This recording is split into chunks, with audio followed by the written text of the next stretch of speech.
Let me show you how to fix your iPhone black screen even if it's still working. Now, if your phone is working, maybe it's making sounds, but it's still black, I'll show you how to get it fixed. But first, hit that subscribe button down below. It really helps me out. Thanks, guys.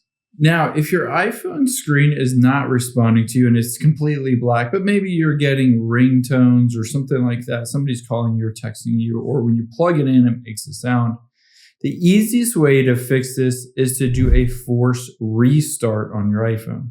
To do that, you're going to press the volume up, the volume down, and then press and hold the side button until you see the Apple logo. So I'll walk you through that now. Volume up, volume down, press and hold that side button. You can see slide to power off, but keep holding it until you see the iPhone screen go black. And then you'll see after that, the Apple logo will appear.